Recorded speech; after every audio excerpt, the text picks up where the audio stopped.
And now, a thought from man. Well, Cartoon Network, you guys really like being jerks to your new shows. You just decide to throw out all the episodes of your series Summer Camp Island in just one day and expect everyone to just sit down and watch it. Just hurting our legs, going numb from just sitting and watching a whole fucking season in one sitting. I know you guys realize people like to binge watch shows now, but there was clearly a better way to do it. You could have just put it on Netflix or Hulu, maybe even Amazon, so people could just watch it at their leisure. But this way is just ridiculous. I mean, seriously. Ugh. That being said, this is a very fun and charming series.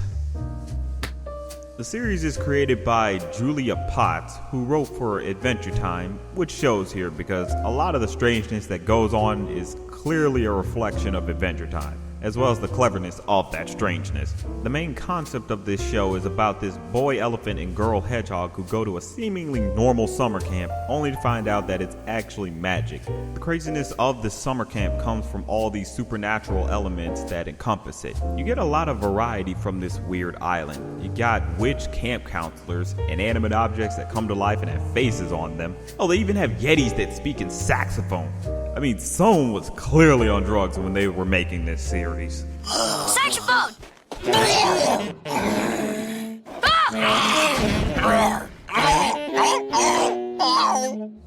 It basically is like that summer camp you wish you could have gone to or dreamed up of as a kid, and that's just sort of a nice relatability of this series. You just feel like, this is something I wish I could have experienced as a kid.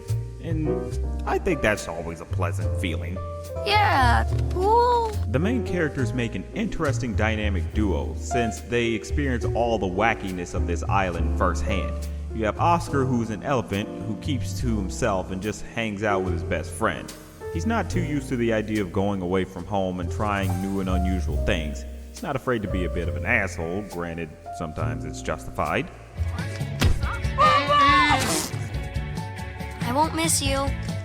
But he manages to adjust to the situation and even finds himself using the supernatural stuff to his advantage. There's also Hedgehog, who's a hedgehog. Okay. She's basically more accepting of the craziness of this island. She comes off as that friend of yours that wants you to try new things, not out of selfishness, but just for the sake of wanting to see you have fun and enjoy yourself because they're just looking out for you. And these two manage to play off and complement each other very well with their great sense of friendship. There was supposed to be a romantic element between them from what the pilot hinted at, but thankfully they decided to ignore that, because otherwise I feel like it'd just be a bit annoying. Granted, that doesn't mean people won't ship them. That's always par of the course with any series. I'll help you clean your room, Oscar. Oh, thank gosh, you're my best friend. I can search for 1,000 years and never find another person like you. This show honestly has a lot of childlike charm to it. It mostly comes from all the quirkiness of the characters and the genuine sense of wonder that the camp offers. A lot of the side characters, whether it's the other campers or the supernatural characters, add something unique to the mix. This show is just a creative playground that clearly Julia Potts just wanted to have fun with. You especially get something out of one of the camp counselors named Susie. She basically acts as that mean counselor who wanted to rule over everybody and thinks she's better than everyone. I love you, Pepper. Okay, thank you and good night. Oh, Pepper, did your mummy tell you you were good at that? Yeah? Every mother lies.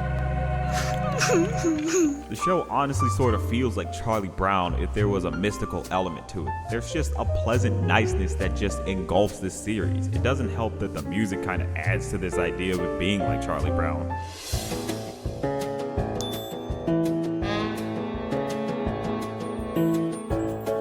The overall animation has a very nice and inviting softness to it. The characters have these simplified designs that's prominent with their eyes being so big. I honestly keep thinking someone flashed them with the brightest camera flash and their eyes just never readjusted. It's kind of something that I feel happened with them. Like, they just somehow managed to get caught with a random flash of a camera and they're just stuck like that forever. That's just kind of my crazy crackpot theory, but I don't know. That just seems like something funny to me. Say cheese. Flashing lights. But either way, the animation works with all these creatures and elements and just breathes life into this world, and it works with the humor as well.